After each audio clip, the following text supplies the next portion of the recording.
Mohon kiranya mendukung channel ini dengan mengklik tombol subscribe dan aktifkan juga icon loncengnya, like, comment, and share.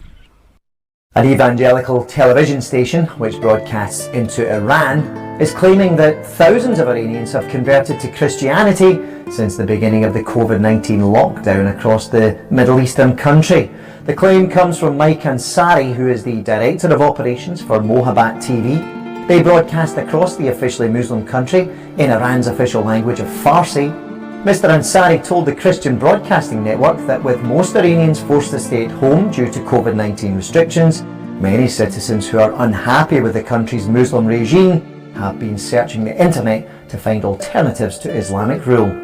This includes discovering more about Christianity, and this has resulted, he says, in around 3,000 conversions a month to Christianity in Iran since March, including many people making dangerous journeys to get baptized.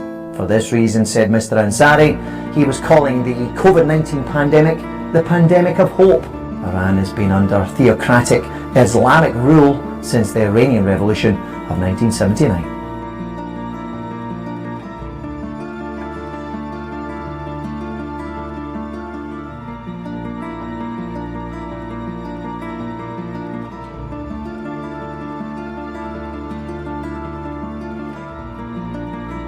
KBS World, jaringan televisi di Korea Selatan mempunyai program reality show, My Neighbor Charles. Program televisi ini membahas kehidupan orang-orang asing yang tinggal di Korea Selatan.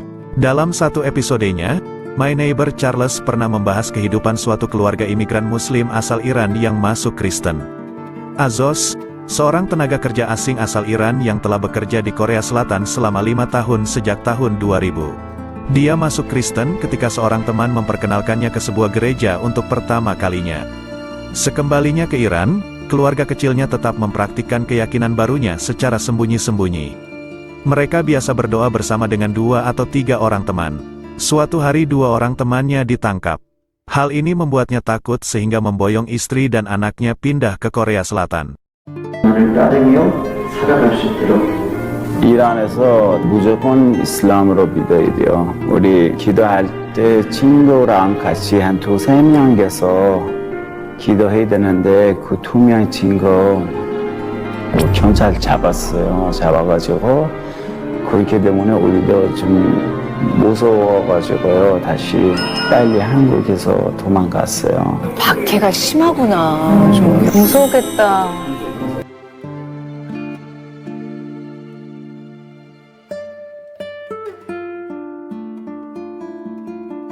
Seorang imigran Muslim asal Iran, telah menjadi tokoh religius berpengaruh di Eropa setelah berpindah dari agama Islam ke Kristen. Anahita Parsan telah melewati banyak rintangan. Melarikan diri dari Iran melalui pegunungan sebagai pengungsi, pernah menghadapi kekerasan dalam rumah tangga hingga mendekam di penjara Turki, sebelum akhirnya berhasil mengukir sebuah kehidupan baru di Swedia. Anahita Parsan bersama 4 saudaranya dibesarkan dalam keluarga Muslim di Provinsi Isfahan, Iran. Dia menikah di usia 16 tahun, usia yang masih sangat dini. Pernikahannya tersebut dikaruniai seorang anak. Belum lagi usianya genap 18 tahun, suaminya tewas dalam kecelakaan mobil. Tidak mudah menjadi seorang wanita muda yang janda. Pernikahan keduanya adalah mimpi buruk. Berkecamuknya Perang Irak-Iran pada tahun 1984, memaksa dia melarikan diri bersama suaminya melewati pegunungan yang tertutup salju ke Turki dengan putrinya yang baru lahir di dalam tas, yang hampir mati kedinginan. Setibanya di Turki, dia ditahan pihak berwenang karena masuk secara ilegal kemudian dijebloskan ke dalam penjara Agri yang mengerikan. Setelah beberapa bulan, pasangan ini dibebaskan dan pergi ke Istanbul. Di sana mereka menghabiskan 9 bulan untuk mencari dana yang cukup untuk sampai ke Denmark. Di Denmarklah, Anahita mengenal Tuhan lewat seorang wanita yang memberinya sebuah Alkitab. Selama tahun-tahun awal dia mulai membaca Alkitab secara sembunyi-sembunyi dari suaminya. Tapi itu tidak berlangsung lama. Suaminya yang kasar mengetahuinya dan menganiaya secara brutal. Dia akhirnya memutuskan bercerai, di mana suami kembali ke Iran. Dia dan anak-anaknya kemudian pindah ke Swedia. Setelah tinggal selama 2 tahun di Swedia, dia akhirnya dibaptis.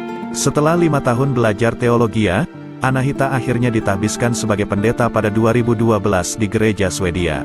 Selama 5 tahun awal pelayanannya, Dia telah membantu lebih dari 1.500 umat Islam menjadi Kristen. 3%.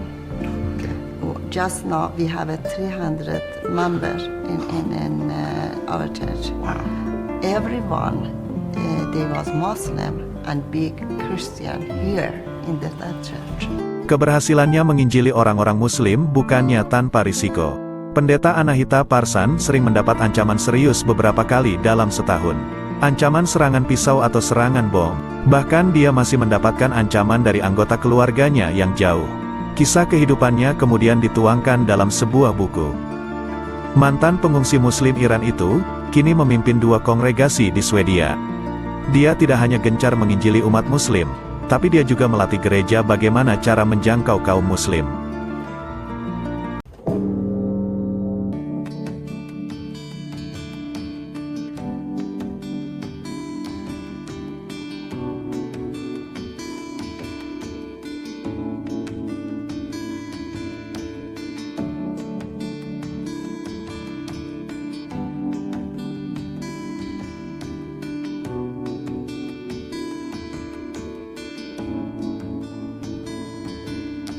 Mohon kiranya mendukung channel ini dengan mengklik tombol subscribe dan aktifkan juga icon loncengnya, like, comment, and share.